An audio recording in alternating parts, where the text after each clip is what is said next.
Venezuela atraviesa un momento de baja producción local, de importaciones extraordinarias, de escasez, inflación y de obstáculos de industriales y comerciantes para poder ofrecer sus productos y de penurias para los ciudadanos a la hora de intentar conseguirlos. Los economistas, haciendo honor a la lapidaria frase de "siempre se puede estar peor", anticipan un 2015 más duro en términos económicos y por ende sociales y políticos. Este es un país que en un momento no tiene agua potable, pero sí agua de coco enlatada en Indonesia. No tiene harina de maíz precocida, pero hay suficiente oferta de escocés.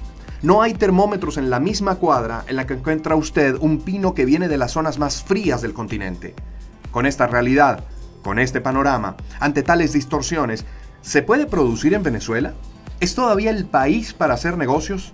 ¿Esos negocios son para elevar el nivel de vida de los ciudadanos o para desaparecer 20.000 millones de dólares equivalentes a nuestras reservas de hoy? ¿Qué piensan los industriales? ¿Qué piensan los comerciantes? Es noticia hoy en Runrunes, Perspectivas Empresariales 2015. En nombre de todo el equipo les saluda Román Losinski. Nuestros invitados para este tema el día de hoy: Jorge Roy, presidente de Fede Cámaras, ingeniero industrial de la Universidad Católica Andrés Bello, de amplia trayectoria gremial, fue diputado al Congreso, presidente de la Comisión de Cultura y jefe de la fracción parlamentaria de Causa R. Y Víctor Maldonado, presidente de la Cámara de Comercio de Caracas, como saben, licenciado en Estudios Políticos y Administrativos de la UCB, maestría en Desarrollo Organizacional de la UCAP, de la cual es además profesor de pre y posgrado. Bienvenidos. Muchísimas gracias, Román. Gracias, con la observación de que soy director ejecutivo de la Cámara. Director ejecutivo, ciertamente. ¿Presidente no suena bien? No, lo que pasa es que hay presidente y hay director ejecutivo. Mire usted. Quisiera comenzar por tratar de pintar el panorama más amplio, la panorámica más abierta que podamos tomar de lo que ha sido el año 2015 para los empresarios, para los comerciantes. ¿Cómo definirlo? 2014. 2014. En 2015 vamos a hacer un ejercicio todavía que promete ser peor aún que el 2014.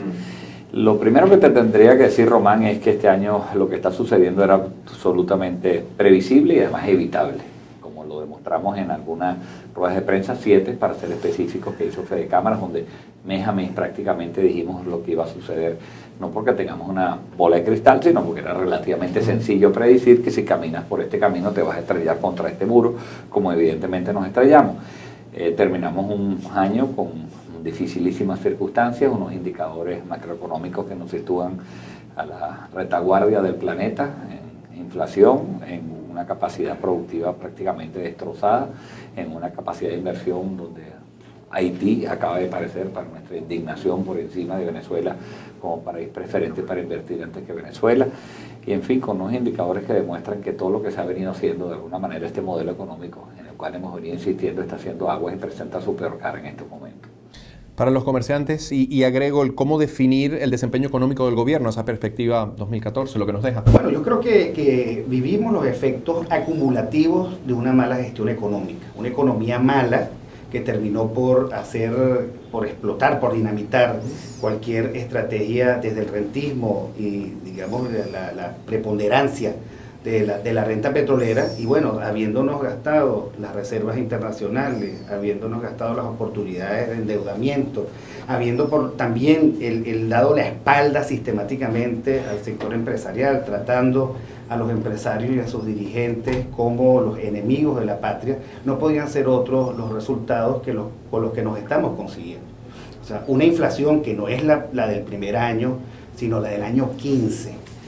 Una estrategia económica en la que el gobierno pretende hacer sufrir a los venezolanos una inflación de 2 dígitos como parte del Plan de la Patria, que por cierto, este primer año del Plan de la Patria se comió toda la inflación que estaba prevista para los 6 años hasta el 2019.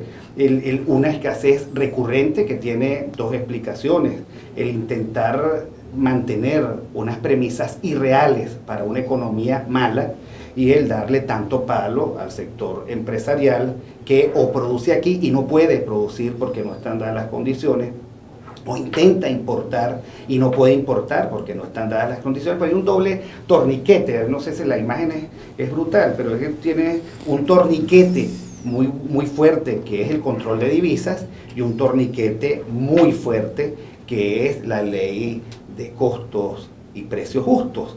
Ambos torniquetes a la vez hacen imposible. Cuando no fluye la sangre, hay gangrena. Hay gangrena. Y eso es lo que estamos viviendo. Y lamentablemente, como lo planteaba Jorge Roy, lo peor de la trama es que si nos hubiésemos ubicado en el 2012, íbamos a decir que era malo el 2012 y que el 2013 iba a ser peor. Ubicándonos en el 2013, entonces decíamos el 2013 es muy malo y el 2014 va a ser peor. Y lamentablemente hay que decir, como lo planteaba Roy, bueno, que el 2015 va a ser infinitamente peor que el 2014 por una razón el que nos permite hacer la predicción, que las mismas circunstancias que han desfavorecido la economía en los últimos años siguen presentes y se dirigen inercialmente hacia un momento, hacia una ruptura, que digamos que la imagen podría serla mejor un ingeniero industrial que un politólogo, pero bueno, en algún momento esa estructura se cae, o sea, en algún momento esto se desploma, y lo que es a veces muy difícil es imaginarnos en qué consistirá el desplome. Desplome seguro. ¿Cómo va a ser? ¿En qué va a consistir? Bueno, allí sí creo que ni ingenieros ni politólogos tienen la célebre bola. Estoy convencido de que si les pido que enumeren cuáles han sido los obstáculos, va a aparecer inseguridad jurídica, podríamos hablar incluso de las leyes habilitantes, el difícil acceso a las divisas, la ley orgánica del trabajo, los trabajadores y las trabajadoras. ¿Hay alguno de esos elementos que sea más importante que el resto, o eso es un cúmulo de obstáculos y de torniquetes? Sí, yo creo que lo más perverso es la combinación de todos los factores al mismo tiempo. Tú puedes lidiar con algunos de esos factores que tocaba decir por separado, que ya son bastante malos para una economía, pero cuando tienes esa conjunción, pero es que además tenemos que agregarle otros que no están ahí: la corrupción, la inoperancia, la falta de gerencia, un modelo atávico que prácticamente nos condena a los empresarios a, como señalaba Víctor en este momento, ser los enemigos, donde se nos juzga sin previo juicio, prácticamente somos culpables hasta que se demuestre lo contrario. Entonces, cuando tú tienes esa perversidad de juntos, es lo que hemos llamado, de los sucesos juntos, es lo que hemos llamado una tormenta perfecta. Entonces, darle importancia a uno de esos, evidentemente que yo le daría a la libertad económica. Si tú me dices qué es lo que está pasando aquí, es que aquí no hay libertad económica para el venezolano, no es para los empresarios. Ningún empresario, ningún venezolano puede dedicarse a la actividad que le guste, en las condiciones que le podría gustar, en las condiciones que establece la Constitución, por diferentes razones. No porque no te sientas libre para hacerlo, sino porque o no tienes divisas y depende del Estado, o porque tienes unas leyes laborales que son inflexibles, o porque tienes un peso del Estado que te condena y que te quita la empresa si empiezas a ser exitoso, o porque tienes el riesgo de que si empiezas a vender te caiga un fiscal y te metan preso. Eso no es libertad. Libertad no es simplemente que tú puedas dedicarte al negocio, sino que tú no sientas que en ningún momento ese negocio que te estás comenzando, esa empresa que te estás invirtiendo, puede ser de alguna manera tomada por una vía no convencional, donde ya no es tuya la propiedad, como además lo declara la ley de precios justos. La ley de precios justos, en uno de sus enumerados, denuncia que todas las empresas son de utilidad pública, o sea que ya prácticamente no tienes nada. Este canal es de utilidad pública. Hablando de la guerra económica, que ha sido el argumento del gobierno durante ya varios años, ¿podríamos hablar de protagonistas? O ni siquiera podemos hablar de protagonistas porque probablemente no exista. Mira, yo creo que la guerra económica forma parte de un inmenso esfuerzo de propaganda del gobierno para evitar tropezarse con la realidad. La realidad es que esta política económica es mala y es inviable. Y ni siquiera uno puede hacer una incisión, un corte para rescatar lo bueno. No, esta política económica es sistémicamente mala, por lo que dice Jorge, porque niega la libertad, no reconoce los derechos de propiedad. Y una tercera cosa que dijo Jorge, que es muy, pero muy importante, porque te pone a salivar a todos los venezolanos, digamos, las ganas de la corrupción, porque todo lo transforma en un negocio. Y entonces, claro, y en un mal negocio, en el negocio de la renta. Entonces, claro, ellos invocan una guerra económica porque no hay nada más común desde el estalinismo hasta la fecha actual en todos los socialismos reales que la invocación de un chivo expiatorio, porque eso de alguna manera en algunos regímenes les da un día más de oportunidad para ver cómo parapetean las cosas.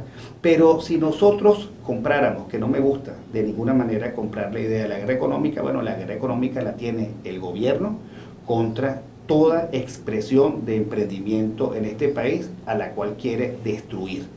Y hay que decirlo, por lo menos desde mi punto de vista, que eso es intencional. O sea, no es que rompí el vaso porque tropecé, no, es intencional, porque tanto en el primer plan socialista como en el plan de la patria, la narrativa, el objetivo, bueno, en el plan de la patria es el segundo gran objetivo histórico, o sea, acelerar el paso hacia el socialismo, hacia la economía socialista, pero el objetivo es destruir la esencia del sistema de mercado y sustituirlo por una cosa que nadie entiende, que es esta cosa de la economía social o de la propiedad con adjetivos, que no es ninguna otra cosa que capitalismo, Estado y monopolio. Una cosa increíble, porque cuando uno entonces revisa la ley antimonopolio, sucede que donde hay monopolio es en la parte pública. Y sucede que la ley antimonopolio dice, bueno, esto no rige para los monopolios públicos. Y bueno, y cuando uno revisa la empresa pública, uno lamentablemente se da cuenta de que esa mezcla perversa a la que se refería Jorge Roy, que es corrupción, incapacidad, prepotencia, arrogancia, corrupción de nuevo, etcétera, transforma cualquier cosa que toque el gobierno en ruina para el país, y entonces en un presupuesto que ahora más que nunca es impagable, porque tú necesitas mantener 2.660 millones de empleados públicos, pero con una inmensa deficiencia en términos de productividad y de hacer cosas. Uno dice, bueno, este Estado tan grande, ¿por qué es tan lento? ¿Por qué es tan necio? Entonces, oíamos esta mañana las noticias, Jorge, de los puertos. Cualquiera puede pretender que ahora puertos sin importaciones funcionan mejor. Pues no, funcionan peor. Nosotros estamos recercados. Hay un cerco y un segundo cerco. Porque ahora cualquier cosa que tú quieras traer, más allá del promedio de Doing Business que dice que era 89 días para hacer cualquier importación, bueno, nada, olvídalo. O sea, entre 90 y 120, no trae ni lo mucho ni lo poco. Bueno, y figúrate que todo eso forma parte de la misma tragedia, de la misma trama. Invertir hoy en Venezuela no es un asunto de querer, es más un asunto de poder. Sin embargo, hay empresarios y comerciantes que lo siguen haciendo. ¿Qué encuentran los empresarios en Venezuela para seguir invirtiendo? ¿Cuáles son las condiciones que encuentran para seguirlo haciendo? ¿Por qué siguen invirtiendo en el país? La verdad es que invertir un poco, hay que decirlo, los que nos quedamos estamos aquí y seguimos creyendo en el país. Además nuestro mensaje tiene que ser eso, el empresario no es, Román, contrariamente a lo que la gente piensa, un carnet plastificado que tú te guardas en un bolsillo. El empresario es un sentimiento diario. Tú te levantas todos los días de la cama diciendo, hoy soy empresario y tengo que leerme las gacetas, adaptarme a los nuevos cambios, a las nuevas políticas, reponerme, inventarme, innovarme, y sigues apostando y quieres que tu negocio sea cada día mayor. Yo no conozco ningún empresario que lo que quiera es disminuir. Los empresarios que conozco quieren ser cada día mayores, vender más, tener más gente contratada, exportar, conquistar nuevos mercados. Ese es el empresario que yo conozco. Entonces, evidentemente que los que estamos aquí, pues tratamos que con lo adverso de las dificultades, mantenernos y seguir creciendo. Pero la verdad es que la inversión que hace falta, la nueva, la que tiene que venir al país, la extranjera y la nacional, la que nosotros estamos necesitando, esa no está viniendo. O sea, está viniendo la oportunista. Por supuesto que este es un país el que estamos de 181 en 184 en el Doing Business para hacer negocios, no significa que no haya negocios. Eso es, aquí hay negocios. Lo que pasa es que no son los negocios estables con el tiempo. Nadie se instala con una empresa industrial con el largo plazo, donde tú generas largos puestos de empleo bien remunerados, trabajo decente. Muchos vienen con el oportunismo que te da las ventajas, entre comillas, de un modelo económico que sí te permite comprar dólares a 6.30 y venderlo mañana a 120. Eso no es el empresario que nosotros estamos hablando. Eso es otro tipo de negocios. Pero el empresario que nosotros estamos hablando es alguien que decide apostar, invertir con activos, con el largo plazo, y eso no está sucediendo. Le pregunto a ambos, conversando con Víctor, si ustedes están tan claros en cuál es el camino, si uno habla con los economistas y están tan claros en cuál es el camino a seguir, si los ciudadanos de Venezuela, en su inmensa mayoría, creemos que el país va por mal camino, y así lo dicen las encuestas, ¿por qué la insistencia en ese camino? ¿Quién gana en este camino? Bueno, yo creo que ganan, yo creo que hay un gran grupo de interés desconocido por nosotros, estoy clarito, lo que dice Jorge, esos no son los que nosotros conocemos, que apuesta a quitarle las entrañas al país a través del negocio, de los malos negocios que todavía aquí se pueden hacer.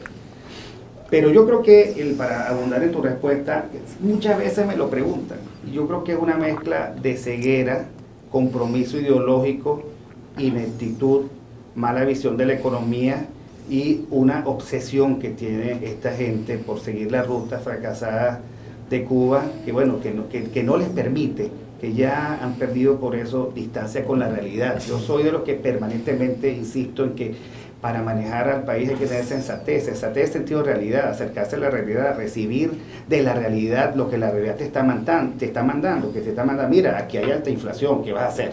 mira, no has resuelto el tema de la escasez, ¿qué vas a hacer?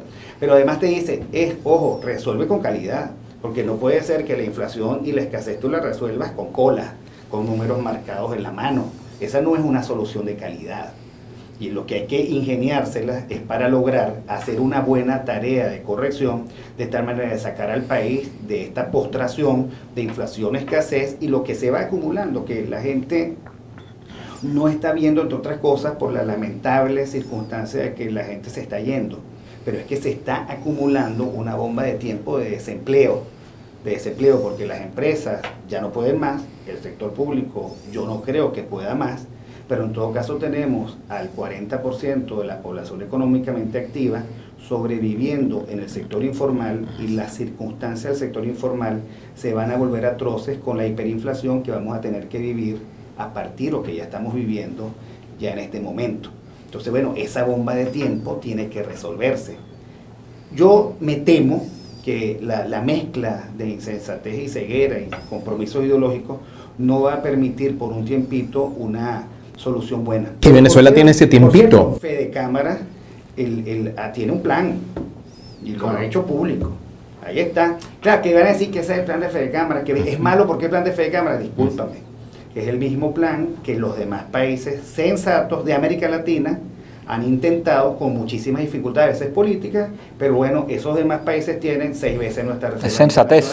Tienen sensatez y resultados sensatos, por lo tanto. Entremos de lleno en el año 2015. En términos de acceso a las divisas, producción nacional, importaciones, exportaciones, inflación, escasez y desempeño empresarial, ¿qué podemos esperar? Agrégale un factor, año electoral. Claro. Que no es poca cosa. No. Porque aquí esto se convierte en una fiesta, ¿no? Ya, si antes no hay sensatez económica en un año que no era electoral, este era un año para tener sensatez económica. Y la sensatez a la que se refiere Víctor es racionalidad. No me le pongas etiquetas a la racionalidad económica. No es porque venga de Fede Cámaras o porque venga de los empresarios y a ti es neoliberal o tiene una cantidad de epítetos que ellos les colocan. No, no, señor. Usted lo acaban de votar del trabajo. O vamos a ponerlo menos grave. Le redujeron el sueldo. Usted va a tener el año que viene 20 mil millones de dólares menos por concepto de que los precios del petróleo bajaron. Entonces, ¿qué hace usted en una casa? Bueno, pues no te vas a las fiesticas que iba, no te compras los flucecitos, no te tomas las vacaciones, empiezas a tener racionalidad económica. Lo que le pedimos al gobierno es racionalidad económica que no está reñido con ninguna ideología. Eso es lo primero. Lamentablemente no la tiene. Parte del discurso es que tú no le puedes echar la culpa al gobierno anterior. En este gobierno, a echarle la culpa y decir que Chávez estaba equivocado, te puedes imaginar. Entonces, como que decir que la Biblia no tiene razón, pues, o sea, para este grupo que está en el gobierno. Y esa trampa ideológica a la que habla Víctor se ha convertido en una trampa que no los deja realmente ejecutar los programas que saben que tienen que ejecutar y que, te digo, Román, van a tener que hacer. Alguien las va a hacer. Ese programa de ajustes que necesita Venezuela se va a tener que hacer. 2015, un año muy complejo. Agenda política predominando sobre la agenda económica nuevamente, sin tomar las decisiones de fondo, a lo mejor con parchecitos, con una concha de retazos donde aquí arreglo, aquí medio aumento, no devalúo completo, pero sí paso algunos productos para 2011, para CICAT 1, CICAT 2, bueno, y así, un poco como jugando para llegar quietos a la goma a unas elecciones que, de acuerdo a todos los indicadores políticos y los que saben de esto, parece que va a ser un tema complejo para el gobierno. Aristóbulo Isturiz lo dijo en su momento, desmontamos el control de cambio y nos tumban, llegó a decir, por lo que de lo que se desprende que la política y la ideología está por encima de la economía, ¿no?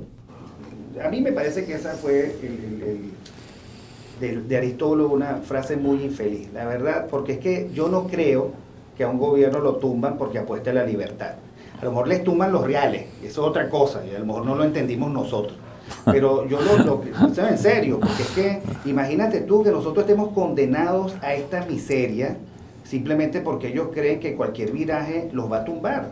Todo lo contrario, todo lo contrario. Aquí el primero, y esto digamos, solo lo voy a decir aquí, no lo voy a decir nunca más, que aplaudiría un viraje hacia la sensatez de este gobierno sería yo.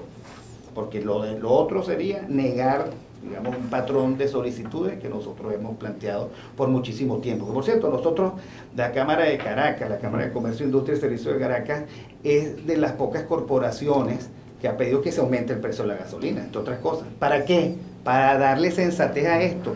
Y un solo factor de corrección. No hablemos de ajuste, hablemos de volver a la sensatez. O sea, porque claro, la palabra que usted dice, un castigo, un latigazo, ¿qué quiere? Nadie. No, yo creo que si nosotros hacemos bien la tarea, en vez de estar pasando trabajo sin sentido, como lo estamos pasando ahorita, que hay que hacer cola para cualquier cosa, si nosotros hacemos bien la tarea, claro que es una convocatoria a la productividad, es una convocatoria a echar raíces aquí, es una convocatoria a toda esa trama de adaptaciones que caracterizan al empresario que aquí todavía está, es una convocatoria a mirar con optimismo el futuro del país y por supuesto una convocatoria se va a trabajar a las 6 de la mañana y de repente llegar a las 8 de la noche.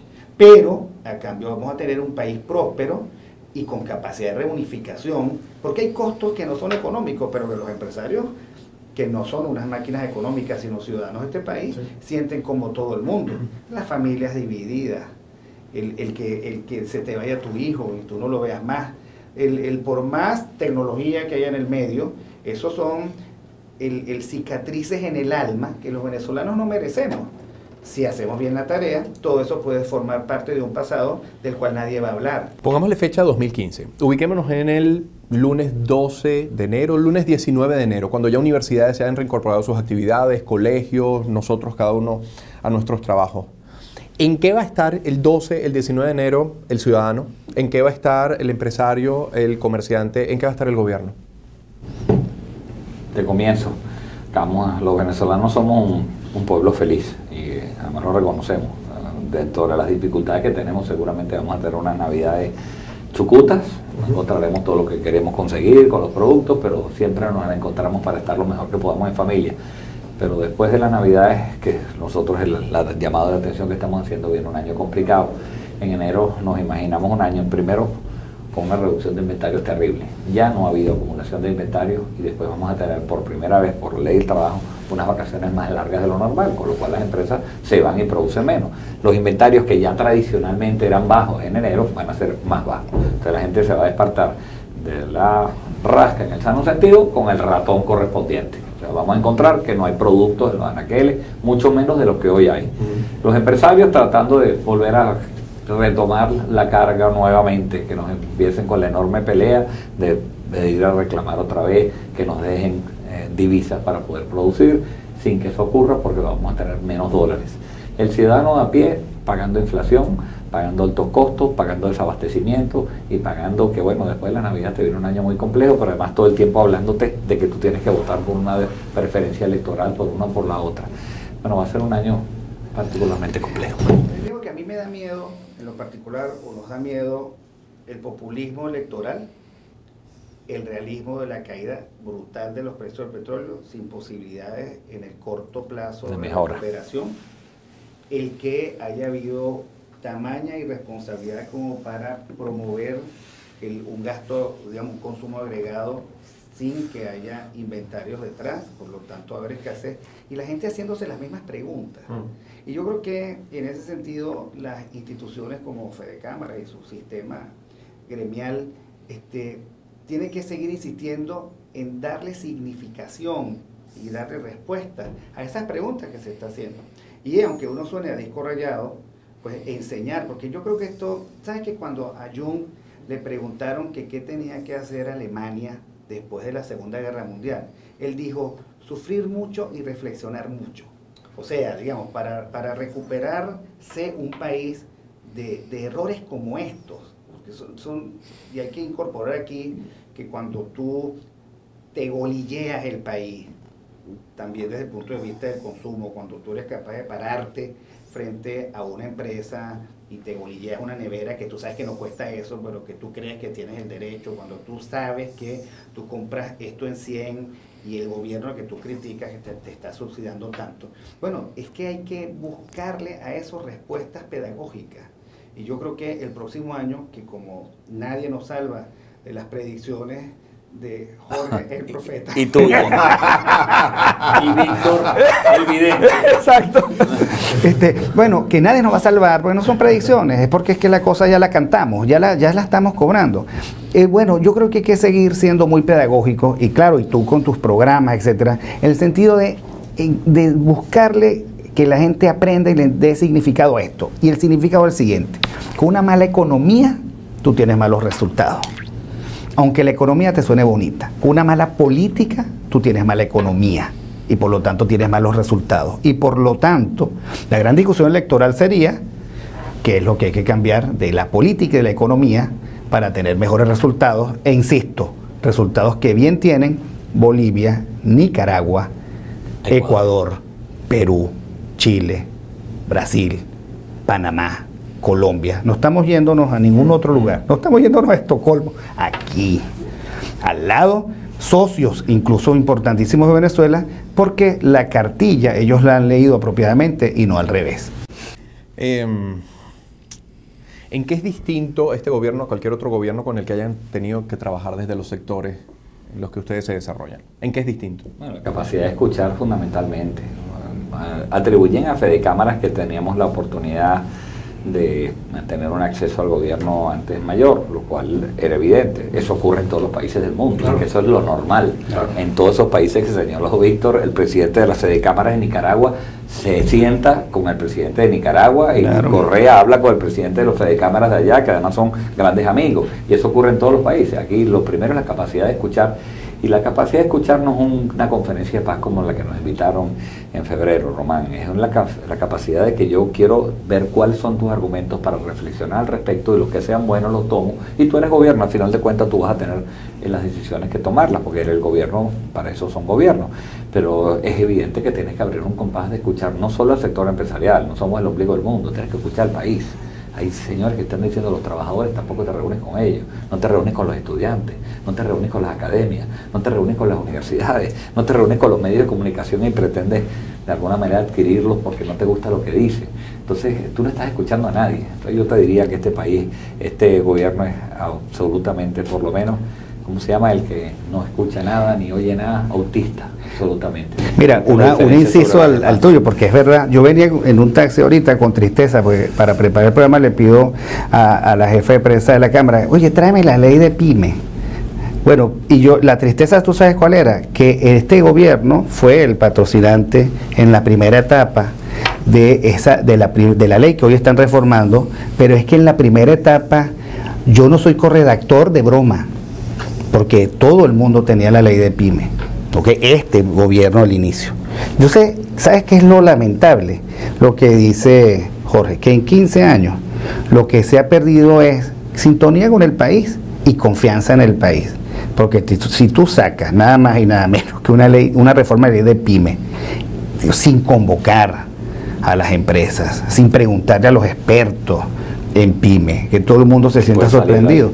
Bueno, no, es que lo que da es tristeza, porque es que por supuesto que no va a salir nada bueno, pero es que aunque así fuera, así no es, porque la trama de prosperidad es una trama siempre montada en consensos y en consultas. Consultas que, por cierto, no es entre panas, sino dentro de la lógica del pluralismo que reconoce como natural el conflicto y que por lo tanto al gobernante sensato lo que le toca es dirimir cuánto puedo otorgar en aras del interés del país, que yo lo tengo claro porque es el interés que he consensuado con la población para este periodo. Sí, claro.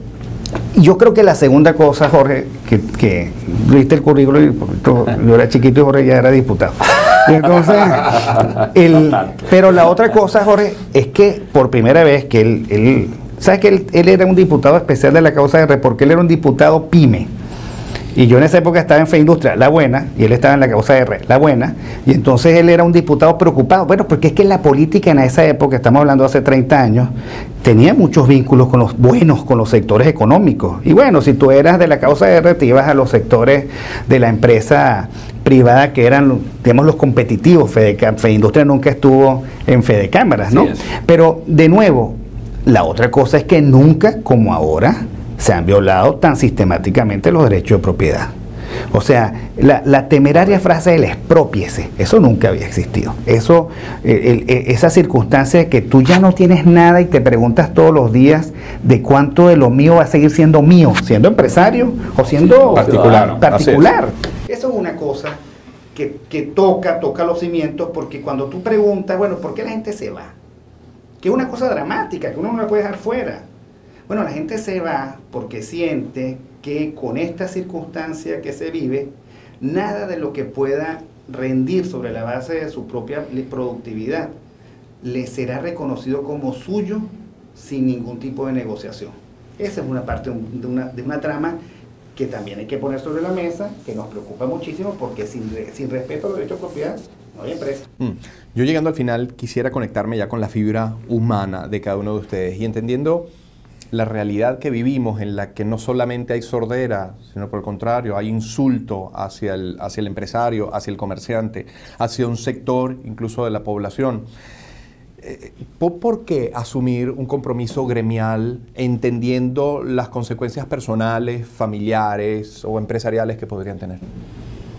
Puedo decirte, Román, que estos han sido de los años más gratificantes en mi vida personal, con los ataques que he sufrido, evidentemente a nadie le gusta que lo esté nombrando en cadena nacional el presidente de la República, un país, y menos los empresarios, que estamos ocupando un nivel desde el punto de vista de opinión pública que en otros países no es lo conveniente, ni lo razonable, ni lo lógico, ni lo sano, que lamentablemente no hemos visto ocupado a posicionar. Pero el reconocimiento que he tenido primero de un país que he tenido que recorrer completamente, de los empresarios que sigo apostando a que este país es maravilloso y que nos queremos quedar aquí, y que con encima de las dificultades podemos seguir apostándole al país, seguir invirtiendo, ha sido para mí gran parte de las satisfacciones que tiene, como tú dices, un trabajo que es muy poco remunerado desde el punto de vista económico y que ha sido muy atacado, pero para mí ha sido una enorme satisfacción personal. Yo creo que nos tocó. En el caso de Víctor, ya tiene varios años al frente de su posición, pasan presidentes y él queda, porque tiene una institución que está formada así, para que tenga una representatividad. En la nuestra son cada 2 años, y estos 2 años los percibo como uno de los años más gratificantes para mí de haberle podido devolver a Venezuela algo de lo mucho que definitivamente me ha dado. Bueno, mira, cuando yo estoy hablando de hace 30 años, es que yo, mis primeros recuerdos como muchachos, es dormir en un galpón en la zona industrial San Vicente de Maracay. Entonces, cuando me dicen que bueno, yo dormí en galpones, sácame tú, digamos, tu cicatriz. Y eso me ha hecho ver a una Venezuela que efectivamente emprende, que es tenaz, que está anclada, sus cimientos son a profundidad en el país, y que yo creo que es en cada momento, en cada circunstancia que ha pasado este país, la esencia de su capacidad de recuperación. Porque además yo creo en la libertad, y porque además yo creo que en ningún otro lugar yo podría hacerlo mejor que en mi propio país. Yo tengo 2 hijos pequeños, uno de 7 y uno de 13 años, y yo quiero que ellos me narren, no como Juan sin miedo, sino como aquel que, teniendo muchísimo miedo, estando preocupado todos los días por la integridad de la familia, tomó decisiones, y la decisión nuestra familiar es quedarnos porque yo espero y aspiro a ver el renacer de este país y a advertir siempre que los atajos no llevan nunca sino a los barrancos. Jorge Víctor, si les pido ya para terminar que en 30 segundos tomen algo, una píldora, una pastilla de optimismo para dejársela a quienes nos siguen, ¿cuál sería? ¿Qué mensaje le quiere dejar a la audiencia de Runrunes? Es sencillo, este país está condenado al éxito. O sea, 15 años en la historia de un país, 16, si quieren 17, de una revolución que nunca va a ser más testaruda que el bienestar de una sociedad, por más que lo han intentado, está de paso. Y Venezuela está para quedarse en los países. Yo le sigo apostando por mis hijos, por esa gente a la cual me ha tocado hacer vida personal. Tú no te imaginas el reconocimiento que tengo de empleados públicos y de funcionarios públicos que incluso estando en el partido de gobierno nos reconocen la labor y lo que estamos haciendo. Simplemente que estas cosas pasan, que realmente le seguimos apostando al país y que tengamos la enorme ventaja de vivir como venezolanos, que al resto del mundo hace mucho frío. Y aquí lo que estamos pasando es simplemente un vientecito que Dios mediante terminará.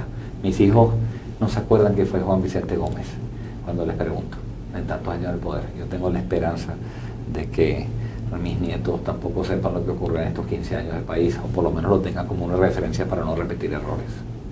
Yo quiero compartir con lo que yo suelo cerrar algunas conferencias, que es la oración de Santa Teresa de Jesús, una santa genial mujer del siglo XVI. Nada te turbe, no tengas miedo. Yo creo que hay que luchar contra los miedos. Nada te espante, todo pasa. Y yo creo que el mensaje de Jorge es ese, todo pasa. Uno puede estar viviendo una circunstancia tenebrosa y al día siguiente ni siquiera recordarla.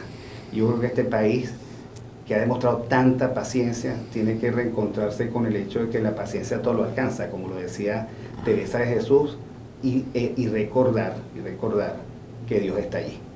Que al fin y al cabo, digamos, el entender que Dios no se muda, que el Dios está con nosotros y que por lo tanto de alguna manera esta circunstancia va a ser reciprocada con una gran etapa de prosperidad. Yo quisiera que ese fuese el mensaje, que el dejar el nombre de los empresarios de Caracas junto con el mensaje de nombre de los empresarios de Venezuela. A eso último, amén. Amén. Les agradezco. Jorge Roque, presidente de Fede Cámaras, Víctor Maldonado, director ejecutivo, no presidente, de la Cámara de Comercio de Caracas. Esto ha sido Es Noticia, Perspectivas Empresariales 2015 para Runrunes.